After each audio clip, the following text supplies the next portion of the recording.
Bonjour tout le monde, c'est Monsieur 2X. Dans cette vidéo, nous allons démontrer une propriété de trigonométrie qui lie la tangente et le cosinus d'un angle. Alors cette propriété, elle est très pratique et de nouveau, elle va vous suivre jusqu'à la fin de votre réto dans divers domaines et variés tels que le calcul intégral, les fonctions réciproques, les fonctions cyclométriques. C'est une propriété vraiment très intéressante et très pratique. Alors quelle est cette propriété? C'est une propriété qui lie la tangente d'un angle et donc le cosinus, et elle s'énonce de cette façon. Et donc, quel que soit un angle, lorsqu'on fait 1 plus la tangente au carré, la tangente de l'angle au carré, ça va toujours me donner 1 divisé par le cosinus de cet angle au carré. Alors, pour démontrer ce genre de propriété, on va toujours partir du membre du plus compliqué entre ceci et ceci. Alors ceci, étant donné, on a une fraction peut-être, mais ça nous fait un seul terme. Tandis qu'ici, on a plusieurs termes, on a des trucs au carré, on a des nombres, donc le membre de gauche a l'air plus compliqué que le membre de droite. Alors, comment va-t-on faire pour avancer?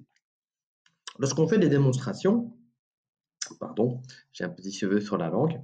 Lorsqu'on fait des démonstrations, on essaye toujours de simplifier, de transformer les éléments compliqués et on essaye d'avancer autant qu'on peut, on avance, et on essaye d'appliquer, de faire apparaître des propriétés qu'on a déjà vues dans des vidéos précédentes ou que vous avez déjà vues dans des cours précédents à votre école.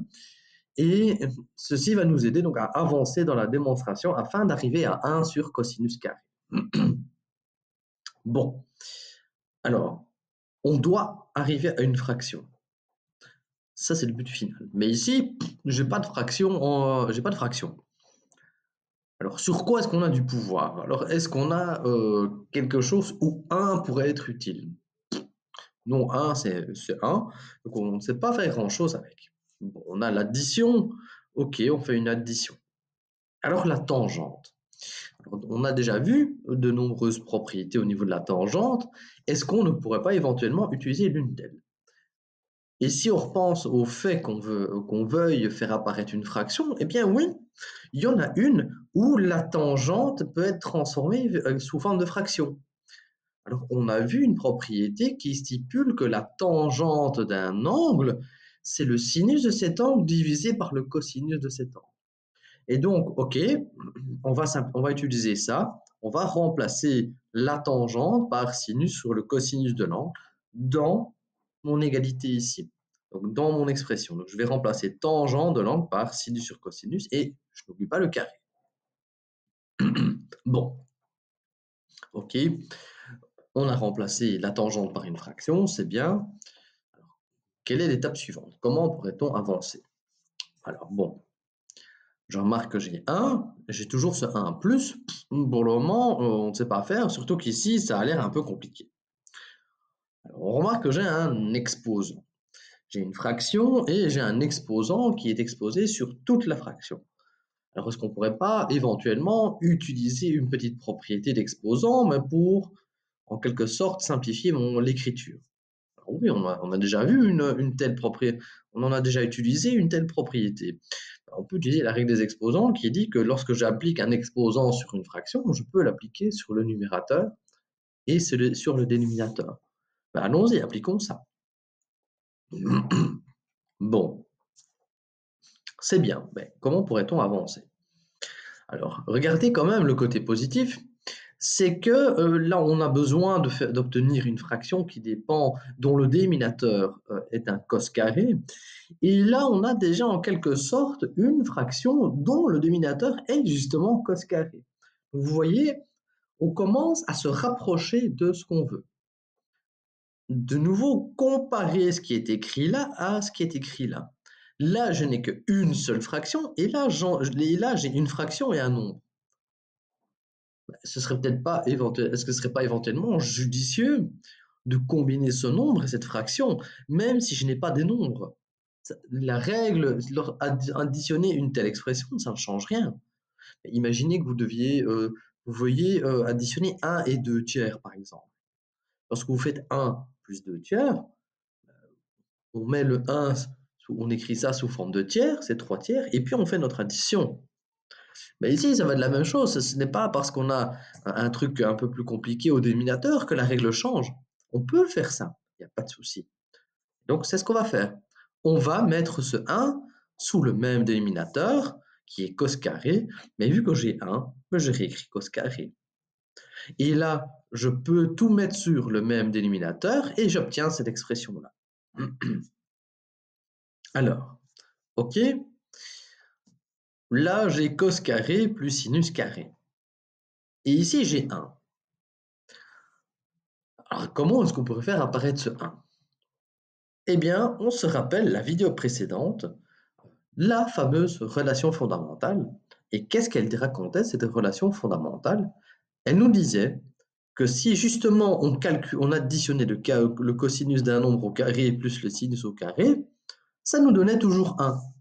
Et donc en fait, votre numérateur ici, ça vaut exactement 1 grâce à cette fameuse relation fondamentale. Et là, boum, vous avez terminé votre démonstration, votre propriété est bien vraie, elle est vérifiée.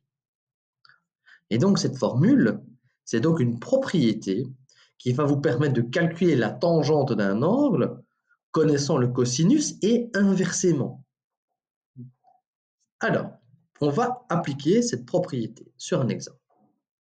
Imaginons que la tangente d'un angle soit racine carrée de 3. Et le but, ça va donc être de calculer le cosinus de l'angle sans forcément utiliser la calculatrice. Donc, on va appliquer notre propriété. Et dans cette propriété, on va remplacer racine carrée, tangente de l'angle par racine carrée de 3. Remarquez que je dois le mettre au carré. Donc, on n'oublie pas le carré. Lorsque je fais racine carrée de 3 au carré, eh bien, on se rappelle que racine carrée et le carré s'annulent. Donc, j'ai 1 plus 3. Mais 1 plus 3, c'est 4. Alors ici, c'est aussi quelque chose qu'on a utilisé dans le passé, dans d'autres vidéos. Et vous remarquez que nous, ce qu'on désire, c'est cosinus. Mais il se trouve, c'est donc notre inconnu, et elle se trouve au dénominateur de la fraction. Mais nous, ce qu'on peut faire, c'est permuter les deux expressions, le numérateur et le dénominateur. Mais si je le fais d'un côté, je le fais de l'autre aussi. Allons-y. Et si je permute, ça me donne un quart. Et là, on se rappelle déjà ce qu'on a expliqué déjà de nombreuses fois. C'est que là, on a notre inconnu au carré, donc le cosinus de l'angle au carré, qui vaut un nombre positif. Qu'est-ce qu'on a dit alors pour trouver les solutions? Il faut se rappeler que dans ce genre de situation, il y a toujours deux solutions. Une où on va faire apparaître la racine carrée d'un quart. Pourquoi la racine carrée? Parce qu'on veut annuler un carré. Et l'opération qui annule un carré, c'est la racine carrée. Mais j'ai aussi la solution à qui on lui donne le signe négatif. Rappelez-vous l'exemple x carré égale 9, x égale 3 ou x égale moins 3.